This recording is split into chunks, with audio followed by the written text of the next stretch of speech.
कहा जाता है ना कि जग जिस जिस पर हंसा है उसी ने इतिहास रचा है। आज के इस वीडियो में हम बात करेंगे जॉन रॉबलिंग की। जॉन रॉबलिंग जो कि पेशे से क्रिएटिव इंजीनियर थे। काम करने के दौरान एक दिन उनके दिमाग में एक विचार आ जाता है जो उन्हें प्रेरित कर जाता है, और वो विचार होता है कि एक अद्भुत ब्रिज बनाने का। वो ब्रिज जो कि न्यूयॉर्क को लॉन्ग आइलैंड से जोड़ता हो।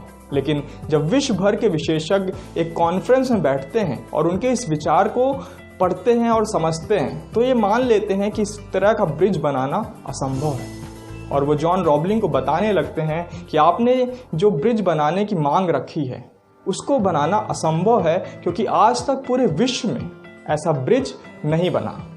वहीं जॉन रॉबलिंग जिनके दिमाग में हर वक्त उसी ब्रिज के सपने चल रहे होते हैं, वो ये मानने के लिए नहीं तैयार थे कि ये ब्रिज नहीं बन सकता। और उनका अंतर्मन भी इस बात की गवाही दे रहा था कि अगर तथ्यों पे काम किया जाए तो ब्रिज बन सकता है। अब ज़रूरत थी जॉन रॉबलिंग को नए लोगों की, ऐसे लोगों की जो उनके सपनों को सुने। इसलिए उन्होंने कॉन्फ्रेंसेस लेनी शुरू कर दी, मीटिंग्स लेनी शुरू कर दी, और अपने इस सपने के लिए कई जगह पर जाकर डिस्कशंस भी स्टार्ट कर दिए।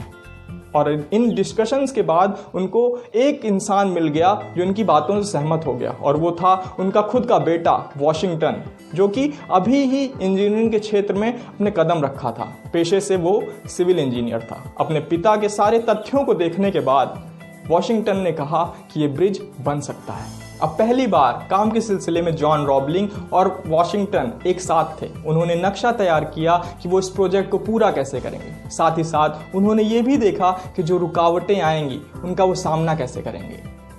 ब्रिज का काम बहुत अच्छे से शुरू हुआ, लेकिन कुछ ही दिनों बाद एक भयंकर हादसा हो जाता है साइट पर, और इसमें जॉन रॉबलिंग की जान चली जाती है। वहीं दूसरी तरफ वॉशिंगटन के दिमाग में कई चोटें आती हैं, और इस हादसे के बाद अब वॉशिंगटन ना तो चल सकता है ना ही बोल।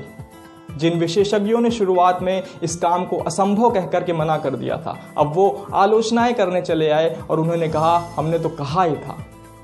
दूसरे कहते हैं कि पागल लोग और इनके पागल सपने। एक ने यहाँ तक कि कहा कि ऐसे पागलपन वाले विचार सिर्फ एक मूर्खता है। इन आलोचनाओं और टिप्पणियों से वॉशिंगटन हतोत्साहित नहीं था। शारीरिक विकलांगताओं के बावजूद उसका दिमाग मानो उस प्रोजेक्ट को लेकर के समर्पित हो। अब उसका दिमाग मानो पहले से भी तेज चल रहा हो। अस्पताल के बिस्तर पर लेटे लेटे वो बस यही सोचता कि कैसे वो इस प्रोजेक्ट को पूरा कर पाएगा। और एक दिन उसको ये एहसास हुआ कि अभी भी उसकी एक उंगली काम कर रही है। और कहते हैं ना कि डूबते को तिनके का सहारा ही बहुत है। उसने अपनी पत्नी के साथ कोड ऑफ कम्युनिकेशन विकसित किया, और अब जब वॉशिंगटन की पत्नी उसकी अभिव्यक्ति को समझने लगती है तो एक दिन वॉशिंगटन उसकी हाथों पर अपनी उंगली से स्पर्श करता है, उसको ये बताने के लिए कि जो रुका हुआ प्रोजेक्ट है वो उसे शुरू करे। फिर जब उसको अपने इंजीनियर्स को कोई इंस्ट्रक्शंस देने होते तो वो उसके हाथों पर अपनी उंगलियों से थपथपाता। भले ही ये सुनकर आपको अजीब लग रहा हो, लेकिन काम फिर से शुरू हो गया।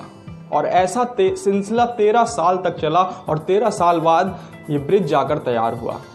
और इस अद्भुत ब्रिज को हम आज ब्रुकलिन ब्रिज के नाम से जानते हैं, जो एक इंसान के अदम्य साहस और दृढ़ निश्चय का प्रतीक है, जिसने कोई भी परिस्थिति उसके सामने आई उसको अपने सपनों के सामने हरा दिया। ये ब्रिज हमें सपना दिखाता है कि कैसे हम दुनिया की कही जाने वाली असंभव चीज़ को भी हकीकत में बदल सकते हैं, अगर हम उसके प्रति दृढ़ निश्चय रखें और लगन से अपने सपनों के प्रति काम करें तो। क्योंकि कहा जाता है ना कि सपने आपके हैं, पूरा आपको ही करना है। ना तो परिस्थितियां आपके हिसाब से होंगी और ना ही लोग। और ये ब्रिज ना सिर्फ एक कहानी है, बल्कि आपकी यादों से भी ये ब्रिज गुजरा होगा, क्योंकि बहुत सारे फिल्म निर्देशक यहाँ पर अपनी फिल्म बनाने भी गए। उसमें से एक मूवी थी कल हो ना हो, जिसका वो आखिरी सीन जिसमें शाहरुख खान प्रीति जिंटा कहता है कि नैना मैं तुमसे प्यार नहीं करता, मैं किसी से प्यार नहीं करता, यहीं पर फिल्माया गया है। आज की इस वीडियो में इतना ही। अगले वीडियो के लिए चैनल को सब्सक्राइब कर लीजिए, और अगर वीडियो आपको पसंद आई हो तो अपने दोस्तों के साथ शेयर करिए। धन्यवाद।